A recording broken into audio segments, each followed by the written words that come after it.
at a time. Yeah, this is tea time. Making a difference, one cup at a time. So be sure to grab your tea, grab a seat, and tune in to Miss Liz. Tea time, making a difference, one cup at a time. Tea time, yeah. Tea time, time, time.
Well, welcome to afternoon tea time. That's right. We are already on the second tea time.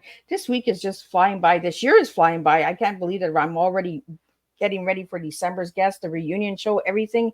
It is just flying by. It's like I close my eyes, I open my eyes, and it's at the end of the year, right? So this afternoon, I have the incredible Clare Kumar here, who is from Canada. So we have two Canadians this afternoon. This morning, we were in the United States. Tonight, we'll be back in the United States. But that's just the way it rolls in Miss Liz's house. We're all over the globe. So Clare Kumar is a productive catalyst, a high sensitive executive coach, international speaker, and a podcast host. That's right, she's a podcast host too. So you might want to check out her podcast because that's just the way we roll. Is we support each other, right? Support for support. That's how we all grow together. So let's get the disclaimer out there. Let me give you a little bit about Clare, and then Clare's going to come in here and we're going to share a good TEA with all of you this afternoon. So if you haven't subscribed to the YouTube channel already, go and check out Miss Liz's Tea Time. Give that a quick subscribe. Ring that little doorbell and you will get notified every time there's an incredible tea time coming to you with different topics and different flavors. So the disclaimer for Miss Liz's Tea Time live show. Miss Liz myself is going live using StreamYard. Before leaving a comment, please grant StreamYard permission to see your name at StreamYard.com. Please be advised that the content brought forward for any tea time show hosted by myself, Miss Liz, is always brought forward in good faith. However, may bring forward dialogues and opinions that are not representative of my platform. The facts and information are perceived to be accurate at the given time of airing. All tea time guests and audience participants are responsible for using their good judgment in taking any action that may relate to the discussion. The content brought forward may include discussions for some where they may be emotionally at risk. It is significant to know that this show is engaging in discussion forums only to offer and inspire awareness and connection and is not providing therapeutical advice. If you have any questions about the disclaimer or the panelist discussion, you may freely contact me, Miss Liz, through my email at bookingmissliz@gmail.com. Moving forward, should you choose to voluntarily participate in today's show in any aspect, I myself, Miss Liz, welcomes you. And should you decide that the show is not made for you at this time, I respect those wishes and will see you at a later show at a later date and time. And again, all tea time shows are hosted on Thursday in 2023, unless it's a rescheduled tea time or a surprise tea guest that wants to come back and have a second cup of tea with Miss Liz, because that's how my guests roll. So now I'll give you a little bit more on Clare, and then I'm going to get Clare in here, and I'm going to sip on my coffee. That's right, guys. I'm not drinking a tea. I'm drinking a coffee because I just need that little boost today. So I do have 1 cup of chicory coffee here. So Clare is a productive catalyst, highly sensitive executive coach and international speaker. Clare Kumar examines the intersection of productivity and inclusivity, paying attention to both being and doing. She inspires individuals to design for well-being and cultivates sustainable performance while avoiding exhaustion and burnout. Clare encourages leaders to design inclusive performance to invite the richest contributions from every member of their team. This is a topic Claire explores with innovator as host of the Happy Space podcast. And I just love the name of her podcast, The Happy Space, right? We need a little bit of happiness. Claire draws on a diverse corporate career that took her from Toronto to Tokyo and Montreal with equal experience as an entrepreneur. She is a sought after media contributor to news and lifestyle shows, including the Huffman Post, Fast Fast Company, the Globe and Mail, CBC Radio, The Social, and Marilyn Dennis Show. Ooh. Whether speaking to one person or 1,000, Claire loves inspiring massive shifts by inviting you to pay attention to the little things that make a big difference. She welcomes all highly sensitive professionals as well as those who want to love and support them to find community in the Happy Space Pod. So let me get Claire in here and I'm going to sip on my coffee and we're going to spill some tea. Hey, so nice. Welcome, Claire. Thank you. Thank you so much, Miss Liz. It is an honor to have you here. And I am so glad because I got to meet Claire before the interview. So we do these pre-interview kind of thingies and get to know each other. And I was just honored that you wanted to be on this platform, Claire. So, Claire, I want to start off with how I start off all the tea times. So who was Claire as a little girl and who is Claire now? Me as a little girl. I am blessed to be a daughter, one of three girls, to very loving parents. So a lovely home of mixed parenting. So my dad was from India, my mom was from England, and we moved when I was 4 years old to Canada. And I've always, I think growing up, I didn't feel like I belonged very much. So I was a girl that was a little bit at home very comfortable, but outside in the world, not as comfortable. And we moved a lot. So 10 different schools growing up, which I can look back on now and see how it shaped me in positive ways, but then was pretty tough, always shifting and trying to figure out how to fit in. But I think as a young girl, curious, that stays with me till this day. Mischievous, I think that stays with me till this day as well. And conscientious. Those are probably some traits that I think have always been there. And the reason that I go all the way back to the little child, right, is because we sometimes when we become adults, we bring that little kid into the work and the fields that we work in, right, and the people we connect with. If we weren't heard as a child, then we usually work in services where we want to be heard or we offer services of hearing, and the reason of understanding that little inner child within ourselves, right? So how did you get the name The Happy Space for your podcast? Yeah, it was interesting because when I first started the podcast, I was really concentrating on that trait of high sensitivity and the highly sensitive person, HSP. And so I was playing, I love to think about wordplay and double meanings and subtleties. It's not a marketing strategy. I'll tell everybody right now, don't try and be clever, be straightforward. So don't do what I do unless you're really so amused by it. But Happy Space, so Happy Space podcast, there's the parallel with the HSP, which is a little subtlety. But really, I believe that everybody deserves to have a space in which they're comfortable enough to perform at their best. And unfortunately, our world is not designed for sensitive people. It's not designed for disabled people. It's not designed for elderly people. There are a lot of people for whom the world is a tough and taxing place. And the whole idea of Happy Space podcast today is looking at that intersection, as you said in the introduction, of productivity and inclusivity and bringing that together, because I think everybody deserves to be not so taxed and just trying to do their best and contribute to the world. Well, and I think those are words we don't usually speak on, right? Is the inclusive, including people, the productive, the production, we look at it as like a production line, like a work line. Like you put the chocolate chip on the cookie, then it goes into the oven, and then that one gets flipped, and then that one goes into the box, and but we don't talk about humanity productivity, right? And That's I right. think that that's really important. And that's what you bring to the table, because I've checked out your podcast and I love the flow of it. I love the humor. I really enjoy listening to it because it brings the including people, right? Including all walks of life. And that's something that we both agreed on when we talked, was there's not enough of that in the world, right? Where we're supporting one another, no matter if you got disabilities or you're a little slower, you're oversensitive. Both of us were really highly sensitive people. So we want to be there to support people, but we also have to watch our energy levels as well, because we get drained so fast, right, Claire?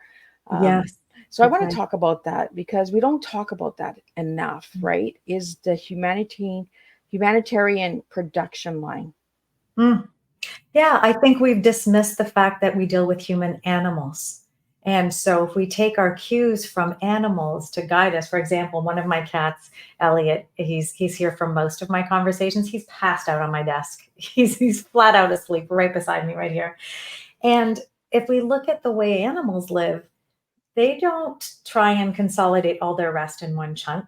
They take it when they need it. And they look after each other. I often liken the highly sensitive person. I use the meerkat as an example. And you can think of Timon in The Lion King, for example. You know, the meerkat standing on its hind legs and it's alert to sounds, it's sniffing the air, it's sensing motion. And there are a couple of meerkat that are on guard. So the rest of the mob can relax and play and eat and sleep and do all the other things that meerkats want to do. And their nervous systems get to relax. Well, the highly sensitive person in our world does not get a lot of invitation to relax in our modern urban landscape, that's for sure. So then we have to be responsible for designing it in ourselves in a culture that's celebrating grit and hustle and just doing repeatedly. And like you said, that conveyor belt mentality. Whereas we have to acknowledge that we're people. So I was talking to a friend yesterday who works in a call center, and in the particular works that she does, she sometimes has to handle a call about a bereavement. They are expected to get right back to the next call immediately afterwards. There is no recognition that that actually might be painful work for an Yeah. employee to absorb all of that grief and expression of sadness or fraud, because she told me there's a good amount of people that she senses are calling in fraudulently. And even then there's moral injury against values clash and all of that. But there's no recognition of the impact to the soul or spirit of what we're doing, or human physiology, you know? So I think it's important for leaders and organizations to remember that we're human animals. And I think it's okay for us to pause, do the mirror cat and take a nap. Yeah. I know in between my podcast on Thursdays, I take naps in between. Like people are like, "Oh, Miss Liz, what are you?" I'm taking my 20-minute cat nap. Like I'm just like, you Yeah. know, I'll be Yeah. back in the afternoon. I'll be back in the evening, but I'm going to take my nap because I need my nap, and we have to be able to have that self care, Yeah. and just stop that production line for of rest, you know. And it's really sad how you mentioned, like, the fraudulent, this, we live in such a society now in the world. This is globally, where people feel that it's okay to hurt people, it's okay to use people, it's okay to burn their energy levels out, and then when they finally snap, crackle, pop and make these Rice Krispies, people are like, well, what caused this? Well, because you didn't give us that break. You just kept pushing, push and push. And even to think about the leader in that case, the leader hasn't given themselves permission to take a break. So just apply more pressure and more pressure. And maybe even they're not making good decisions anymore because they haven't taken a break. So it kind of perpetuates. Right, and it's just like a production line, and we become robotic, Mhm. and we start to turn cold towards things. I'm noticing that with that, a lot of the conversations around Christmas time, around this time of season, we're supposed to be really grateful because Thanksgiving's in October for Canada, but Thanksgiving today in the United States, where a lot of people are grateful for the day, but they forget the rest of the year. Mhm. And I'm thinking, where's that gratefulness for the whole year? Like, Mhm. I get that we come together for a holiday, but where do we where do we support that production line for the Yeah. year? And do we ask for it? I was speaking to some leaders, firm leaders recently, and they were saying, "Oh, I'm so tired of people coming at me and complaining and just bringing one complaint after the other." I said, "Well, do you ask before they give you a complaint, could they share something positive they're noticing?" So that you don't get this onslaught. When you see somebody, you know there's going to be an even offering of what they've noticed. Because if they're noticing things, that's great. We want Yeah. that. But we also, as leaders, we need to say, please take care of my heart as well. Please take care of my soul in this journey, and realize like, I'm not a dartboard. I Yeah. actually need some care in this process too. And I think leaders have to jump into this place of vulnerability to say, I need your help. And, Yeah. and I think then we can start to see each other as humans that need support rather than levels. You're supposed to get it figured out because you're getting the big paycheck and I resent you a little bit for that. So I want you to shoulder it all. So Right. yeah. It- Yeah. well, and that's what we've done is we put people on scales and levels, right? And we're forgetting that they're human beings too. They have their things that they have to go home to. Yeah. They're, uh, and I love that you just said that, Claire. Give me something I think it's positive, because important. we don't bring that to the table, right? We don't say, what did you see positive today coming to work? Yeah. We have an expectation and it's not as full an expectation or a hope as we could. And I wonder if we peppered some gratitude thinking in our expectation, if we'd have better outcomes. Could Right? be interesting to proactively select for it, or design for it, invite it. Well, it's the expectations of what society has also programmed us to believe in, right? Oh yeah. So we really have to do that inner work. We really got to start mirroring that cat and saying, you know what, I need a nap. I'll be back. You Yeah. know, That- And design it in. I mean, we're going to have an appointment. We had a time set to talk today. So I took a rest before and I may take another one depending on how the day goes. But designing in your day this opportunity to catch your breath.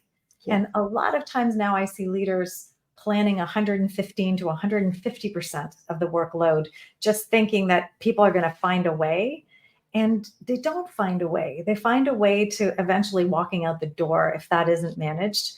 And so I'm encouraging leaders to plan to 85%, not 100%, not 115, not 150 for sure, to allow some buffer and breath, just the way you'd want to have space in a room so you can move comfortably. You want to have space in your calendar so you can move comfortably as well. I like that, buffer and breath, the double Mhm. BB, right? Yeah, yeah. It's about having moments of exhale. So it's about, again, it's all designed to calm the nervous system. So under stress, sometimes we can have a little bit of good stress and adrenaline. Let's play beat the clock and get this done. But when the stress crosses a line to be debilitating, we are stuck in analysis paralysis. We don't even know how to make a decision anymore. And we actually we suffer in our ability to do even more basic things. So if we want our employees to be really creative forces, we better design mind wandering time, pure focus uninterrupted time, as much as we're expecting creative collaboration and so on. So yeah, understanding how the brain works and designing the day to support the way our brain really works for us is really key. So, Claire, you offer a bunch of things, like you're a speaker, you do workshops, you do coaching. So, how do you take that buffer and breath? Yeah, I think related to my high sensitivity is a high degree of creativity. And when you're creative, and I know from when I was working with people in their homes, creativity means you're an idea person, you're connecting the dots, and you could do so much.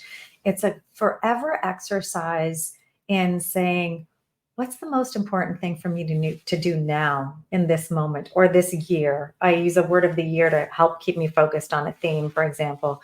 And so there's constantly checking into the values that I've established and the goals that I've established for myself. And I use those to know my no's, to help me say what's in and what's out with less effort. And I'm not going to say it's easy, but I have to keep coming back to what I've already decided is important. And thereby I can let a lot of things go without struggling with the decision so much. It lightens every decision. If I really didn't know what was important and had to weigh everything out, as someone who likes to be with people and likes opportunities, but has to manage my energy, I'd be really in a cycle of difficult decisions a lot. I like that you said no, because we talked about this before today's interview. Saying no to people is okay. Saying no to opportunity is okay. Because if we don't, we're gonna burn ourselves out. We're gonna Yeah. be doing that 150% where you're Yeah. saying come back it up to 85. Mhm. And I always tell people, I don't give 100%. I give 99%. That last 1%, I need that 1%. Like, Yeah. At least, right? Yeah. Yeah. Because you need to talk about sustainable performance. And and the whole reason is if we can keep giving, we can keep receiving. And thereby we end up living a fulfilled life. If we stop our ability to give through over giving, overachieving, pushing, and then burning out, we have these peaks where we're really, really strong on being able to give and feel maybe fulfilled, maybe feel pride. And then we have these gaps where we're just in recovery and the engine is just overheated. So if we can pace ourselves a little bit and nurture our mind, body, spirit in the journey, we have a lot better chance to sustain that giving energy and thereby be more content, be more fulfilled all the time. so Claire, when you go into a business, do you work like with the CEO, the founders, to find out what's burning out their employees? I've worked at all levels in an organization. I've worked with new managers, VPs, senior VPs, and the C-suite as well. Getting buy-in from senior leadership is a real blessing, especially around the need to respect humanity.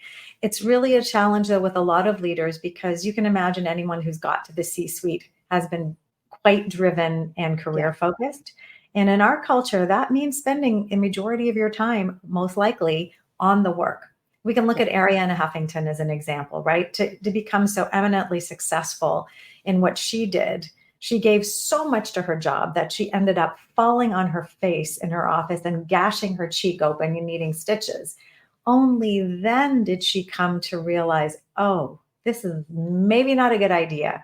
And then she wrote the book Thrive, and she wrote Sleep Revolution, and she understands and then was now preaching about the need to respect the human animal, the biology, physiology, psychology of humans. And I think sometimes we have to fall on our faces before we catch it. And even myself, I acquired an autoimmune disease, which I have to live with and do my best to manage now.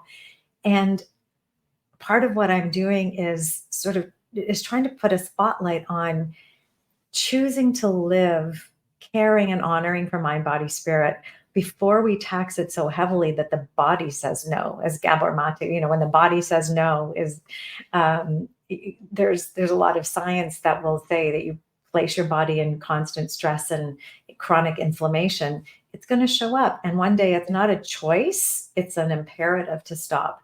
And maybe while you're in the driver's seat, now's a good time to build practices that keep you there rather than, in a more catastrophic situation. So Claire, I know that you're really creative, and your mind is like, it's really open. So how do you come into these businesses and services and say, you know what, this employee over here is burning out and is not even like, you can see it for yourself, but that person is not coming to the table and saying, I can't do it anymore. So Yeah. have you ever gone into a business or service and noticed somebody and you're like, oh, there's a Oh, burnout yeah. coming?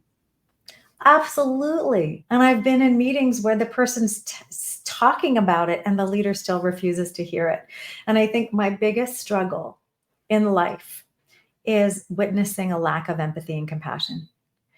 It's absolutely deeply, deeply painful to me, and it happens often.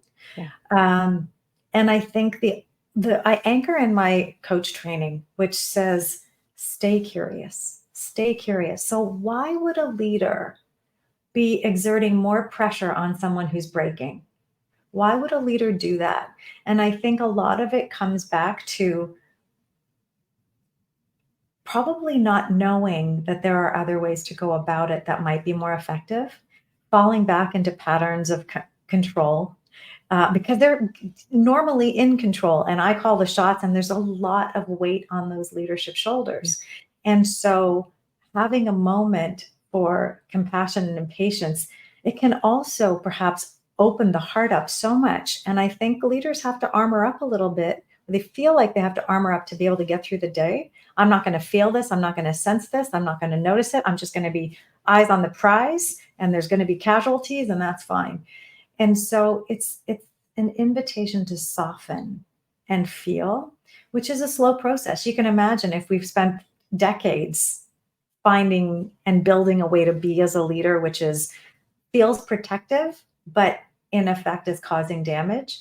Take some time and little ahas, to be invited for little ahas all the time. And I have a program now that I'm working on to try and bring leaders step away from the need for control and be on the plane with their team, and thereby also have the employees enter into a place of compassion for the leader. And compassion's got to flow all over the place in this model.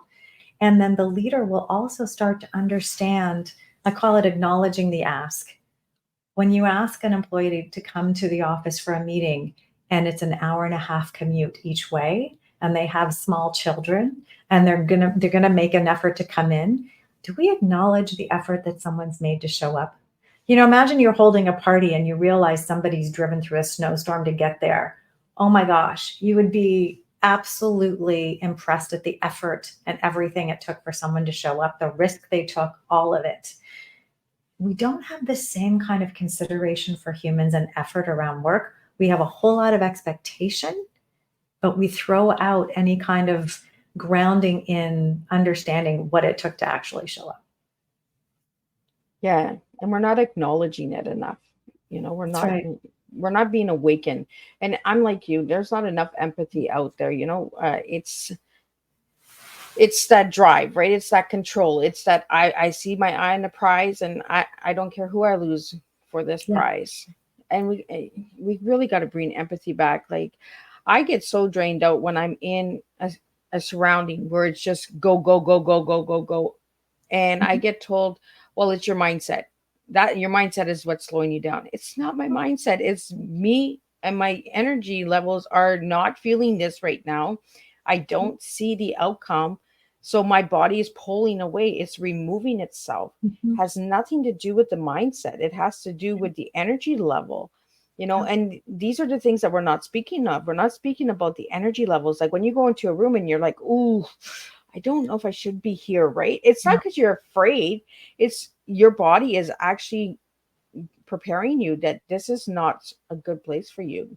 That's you right. know? That's right. Which is my E and T is energy.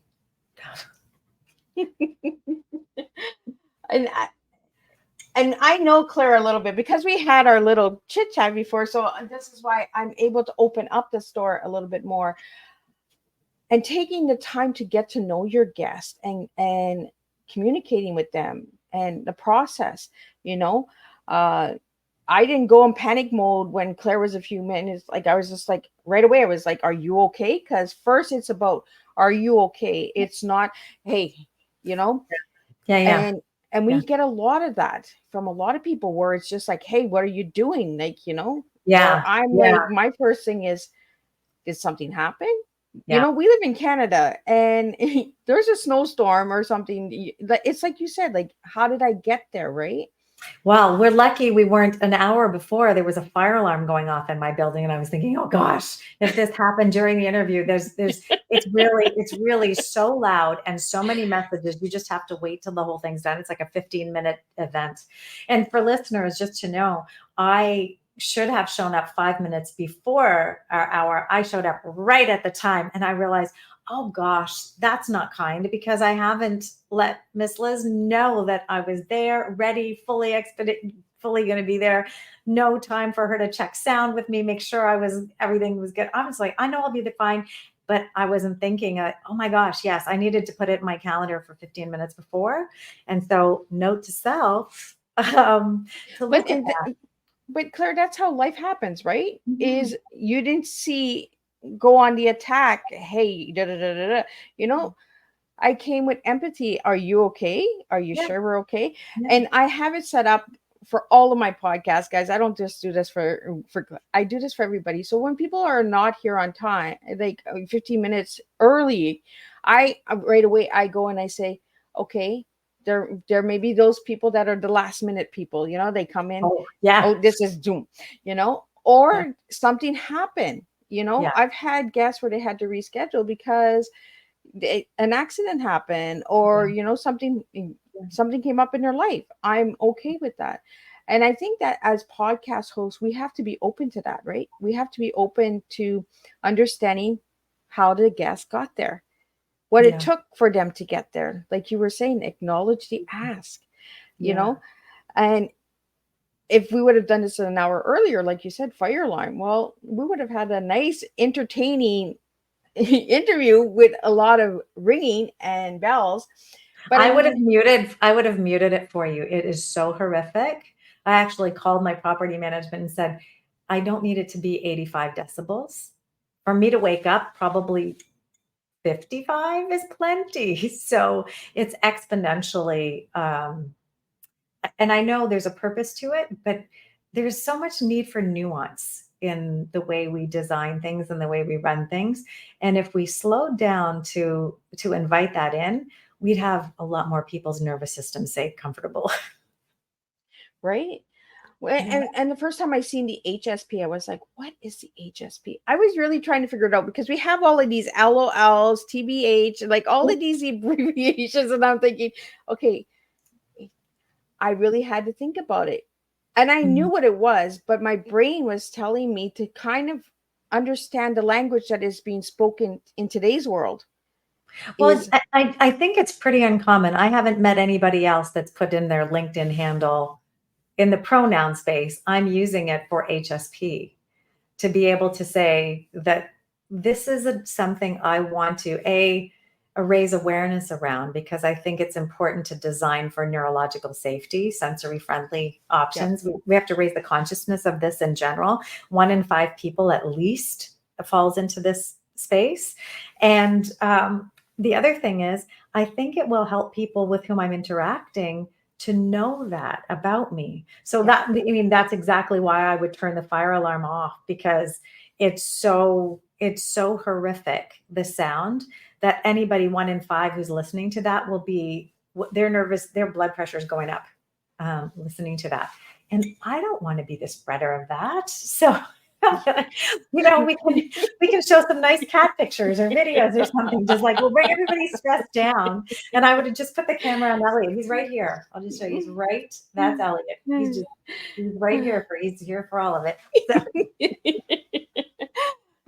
Usually my Tinkerbell's on my feet or jumping in the window, or yeah, she's in here too. So right now she's in lovely. her little cat bed taking a nap. So she's in the living room. She's still snoozing Lovely. away. So, Mhm.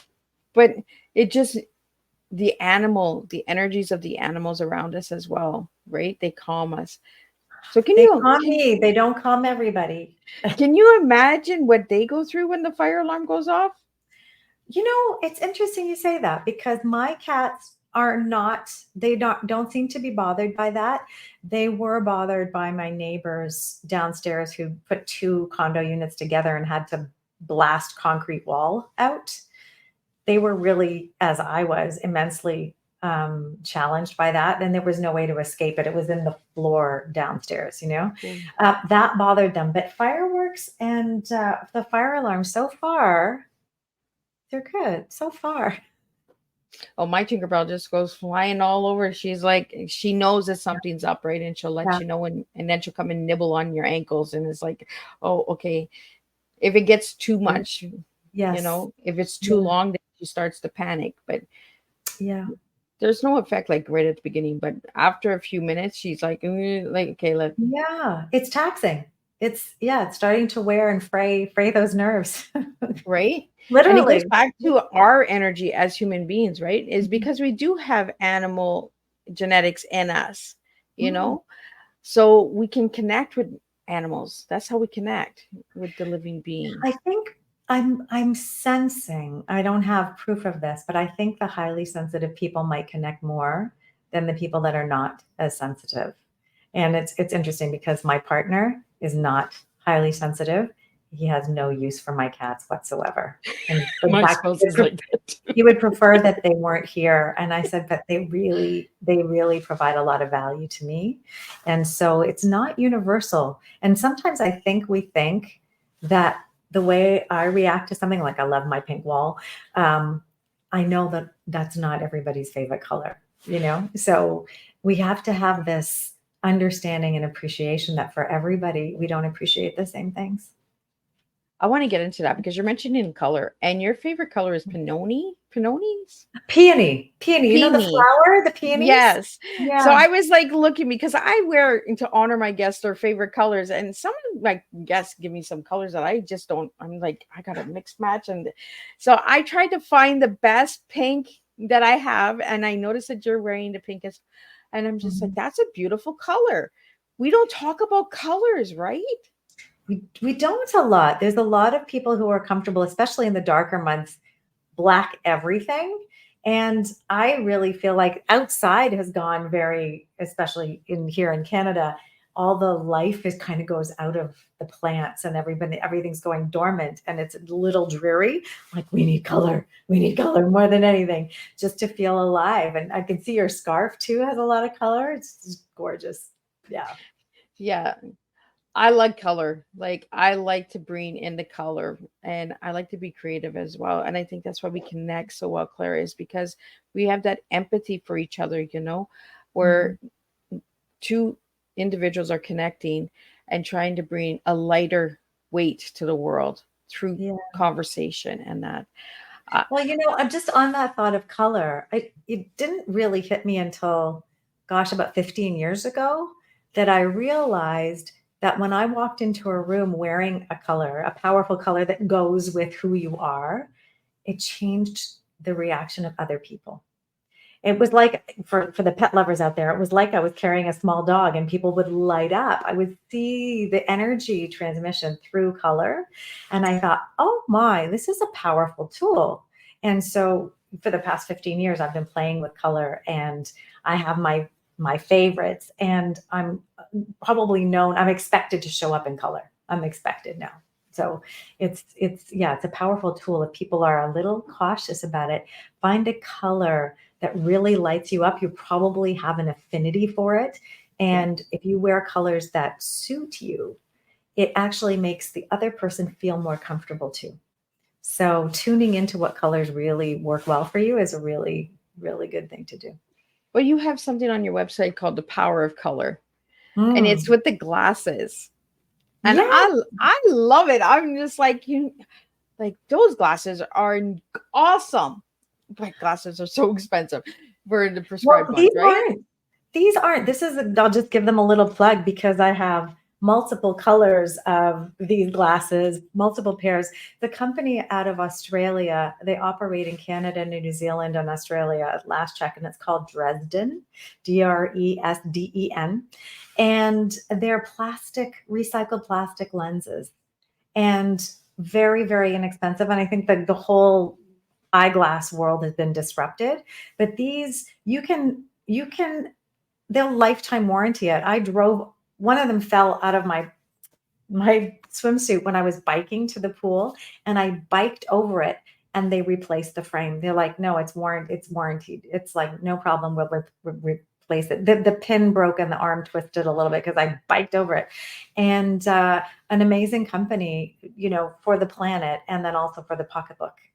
So I was just like, oh my God, glasses are my thing, right? Like when I go to pick my glasses and I know I'm going to be wearing them for a long time, yeah. I want color. I want stuff like these ones. When you take pictures, it actually looks like the glasses are disappearing. because Yeah. they look magical, right? And I'm just like, oh, I like that. And I actually picked these glasses that I'm wearing this time by myself. Usually I have somebody, okay, so what does that look like? Does that look nice? And Mhm. I'm just like, no, I like these ones. So when I came home, everybody was like, whoa, that's a little different. And I was like, yeah, I know, right? They're cool. They And suit you nicely. Yeah. Yeah. and they just kind of disappear when you take a picture, right? So it kind of looks like you're wearing like half a lens, like half a glass. So it's pretty Yeah. cool. So Yeah. I just think colors, we don't speak of colors enough, right? We don't speak of the presence that it brings, the energy it brings. You Mhm. know, like you said, there's a lot of black and white.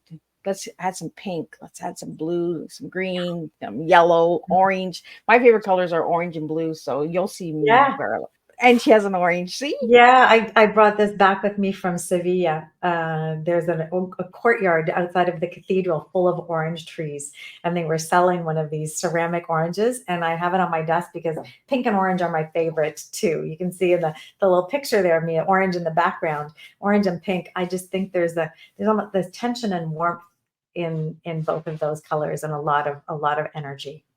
So we have a question here for you, Claire. I'm going to Oh, pop great. it up so you can see it. I Yeah. have a question. You speak about burnout. So I asked what the difference between experiencing a burnout and experiencing a sensory overload. Oh, great question. I would say that a lot of sensory overload might lead towards burnout. Burnout is a deeper experience where you've been overwhelmed for an extended period of time and you are no longer able to process information very well. You feel beaten by it, if you will.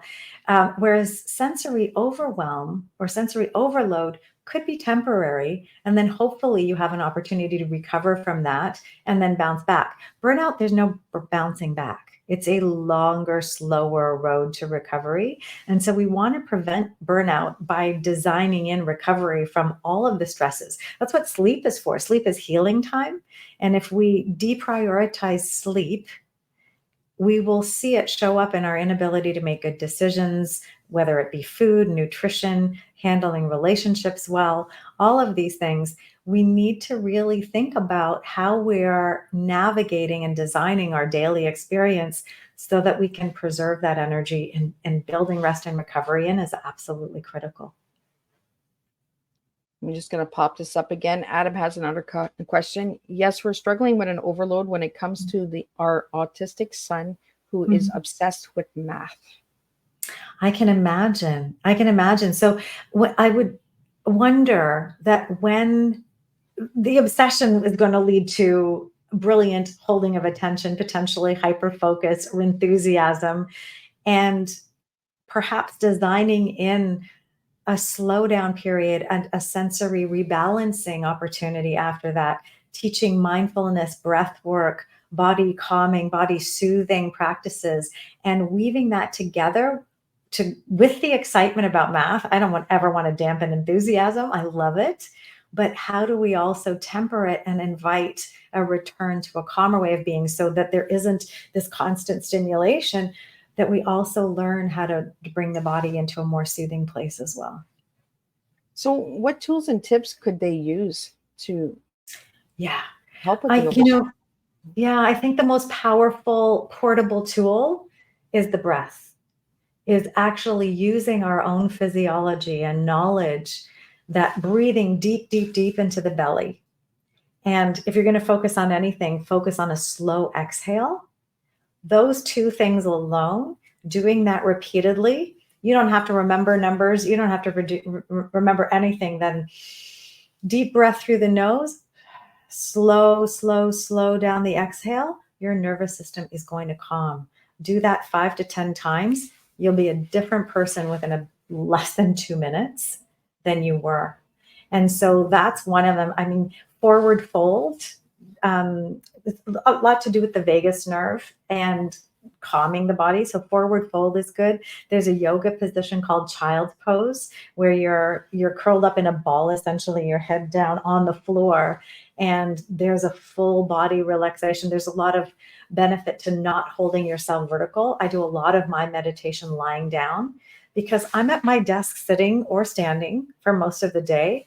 And you know what? I just want to lie down sometimes. And there's nothing wrong with breath work, meditation work, relaxation. Like, I think there's an aversion in our society to inviting people to recline, where we need to celebrate the recline and in plane seats and park benches. I've been studying park benches and just as it happens when I'm traveling. And I noticed in Luxembourg and I've noticed in Paris, both chairs that are not upright chairs in parks. They have the closest we think we have is an Adirondack chair or a Muskoka chair with a bit of a recline. But these are actual chaises where you get to put your feet up as well. And that, to me, we need to build in more invitations to really let the body rest. And we need to see them. We need to see them in our parks. We need to see them in our airports. We need to see them at work. Right. Well, we have all these chairs that are just straight forward, right? Like, well, it's that projective line again. We're all Protestant work ethic chair. right. Like, yeah, maybe we can actually invite the rest and relaxation that the human body needs as well. And we need to see it. That's why I'm saying it's a design problem. It's a design opportunity. That's my next talk. I host talks once a month, and the next one coming up on is design is an inclusivity is a design opportunity, because I want to reframe some of these challenges I see with what's missing as, well, what could we do? We can have drone celebrations instead of fireworks celebrations, so we calm down the nervous system. We could have different thresholds on hand dryers and get rid of some of the hearing damaging hand dryers, especially in an acoustic tiled space, which amplifies them. And then we throw 4 dryers in the same space and I run out of there holding my ears. We can look at the sensory costs to what we're implementing. And there's a whole lot of opportunity to design an inclusive from an accessibility point of view, physically, and also from the nervous system point of view, which has been largely missing in our world. We just think more is better. We think more is better and faster is better, louder is better, more spices on the Doritos is better, but it's not for everyone. Right. Yeah. How hot can we get it? Like, more is better. It's a real thing. I mean, when I lived in Japan 20 years ago, they had vending machines. They do now, today.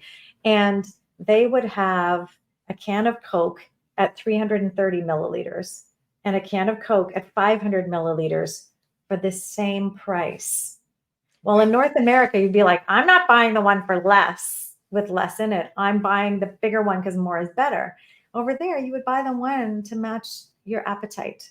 And so we have a lot of problems because we're sold more is better. Big, size it up, make it bigger, like, and value pricing, buy 4 and save money.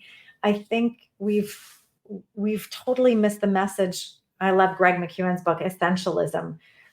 Figure out what is enough.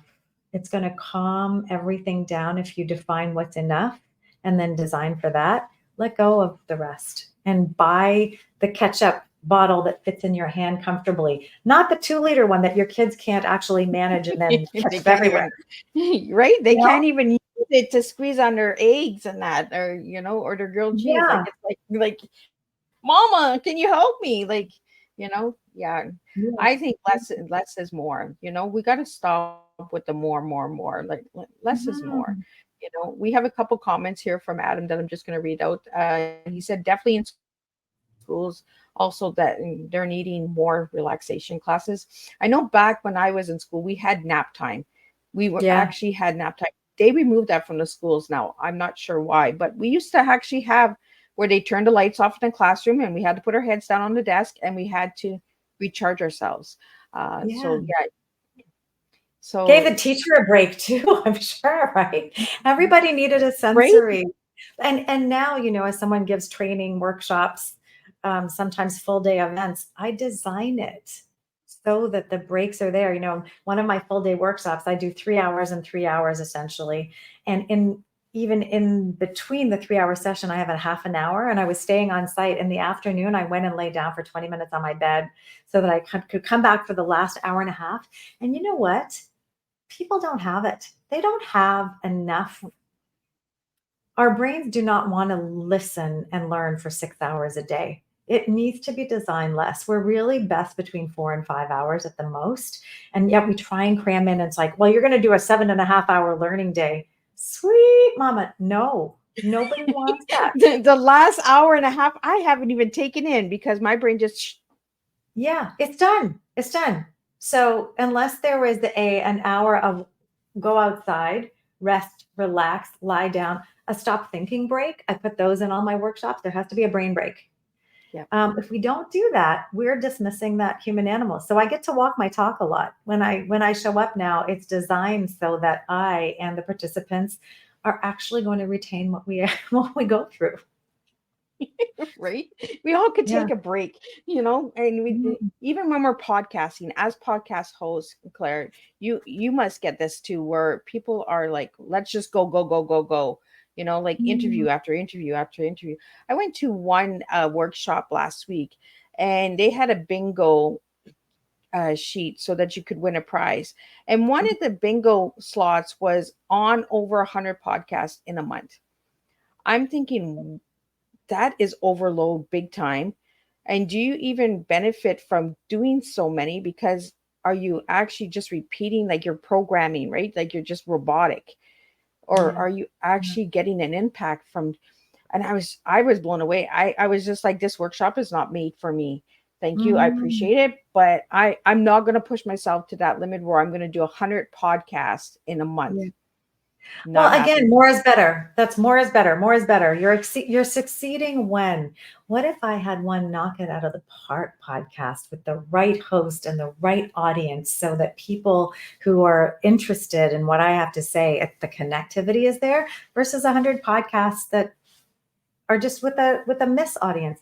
I think honing in, being intentional and respecting, designing for this fluctuating capacity that we have, and designing for our priorities is the place to start. And you've got to design just honoring who you are and your ability to sustain your energy for it, for sure. That sounds exhausting, and it sounds like you wouldn't be doing anything else, which for someone who thrives on variety would be boring, I think. I mean, could be maybe hopefully there would be enough really like you, an experienced podcast host, so you know that you're having a real interesting conversation. That would be fabulous. But if Yeah. it's explain to me why you're doing this and what's your 3 points, that would be pretty tiring, I think. Well, and it's like you said, right? And what else are you doing?